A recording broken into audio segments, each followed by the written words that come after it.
This is Bill Ryan here from Project Camelot and Project Avalon, and it's 20th of February 2010, and it's my great privilege to be meeting again with Klaus Dona.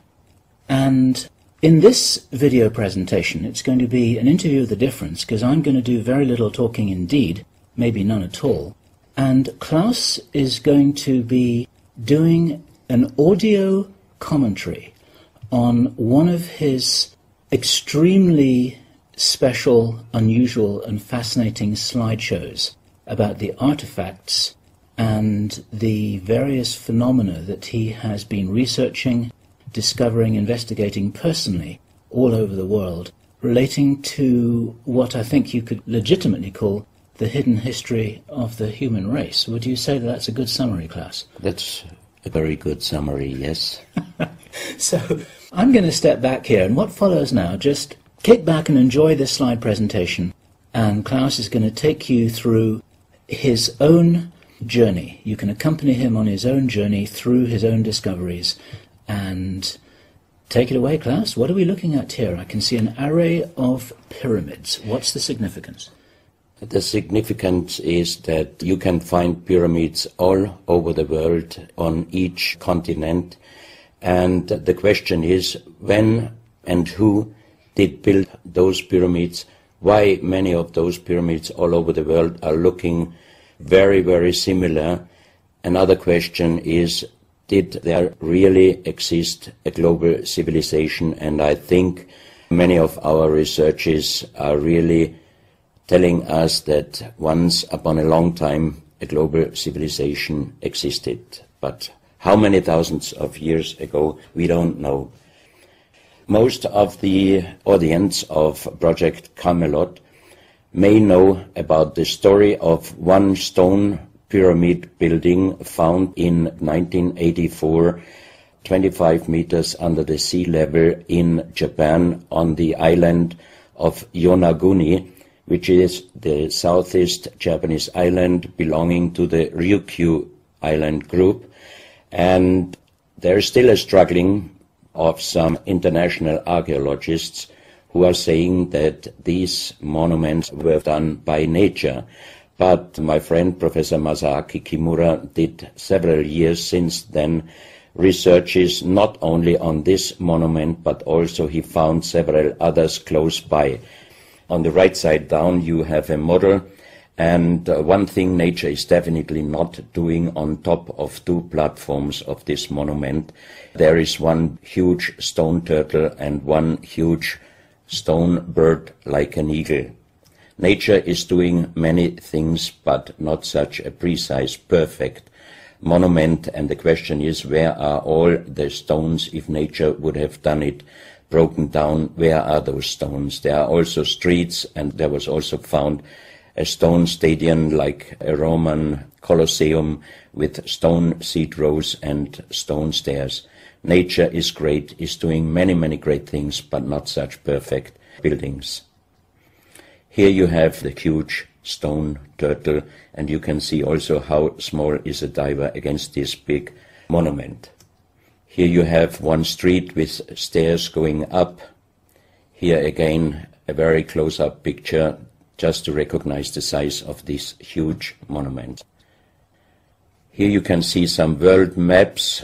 On the top, on the right side, you can see the Piri Reis map, which was used already long time before Christopher Columbus came to America. And you can see how perfect this map was already in the beginning of the 16th century, showing part of Europe, of Spain, Portugal, part of Western Africa, and also part of South America. We do not know until now who was able to make such a perfect map already centuries ago, and on the rest of the Piri Reis map, which we do not show on this picture, you can also see the Antarctic without ice. In 1956, researchers found out that the Earth under the ice mass at the Antarctic is exactly like the Piri Reis map was showing. So this Piri Reis map should be at least older than 10 to 12,000 years. But the next question would be, who was able to make such a wonderful world map? On the left side, on top, you see Atlantis, done by Athanasius Walzemüller, and the map is the other way round. He did it the other way round, and you can see the continent between Europe, Africa, and also America.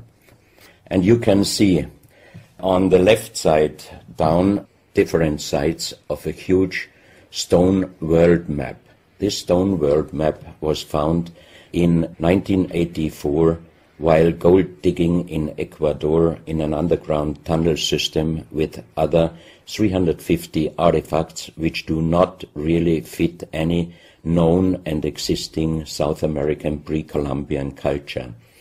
On this stone map is a natural quartz line, a white one, and this is the front side of the world stone map, and you can see approximately in the Near East, close to Saudi Arabia, you can see an inlay as an eye.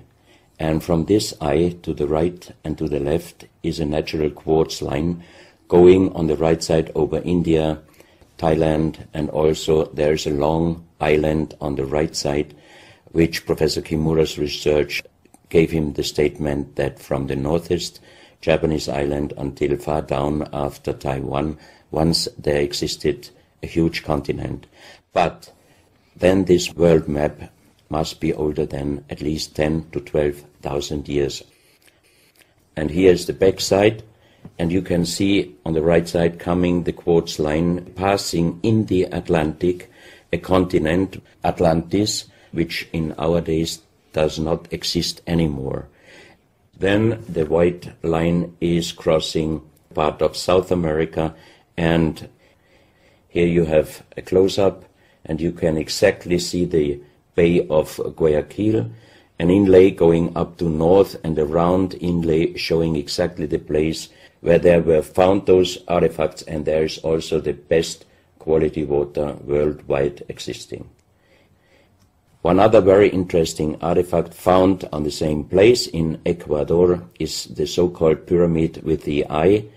The eye is an inlay, the stone is gray and white, and you have 13 steps, and it looks exactly like the pyramid with a shining eye on the $1 US.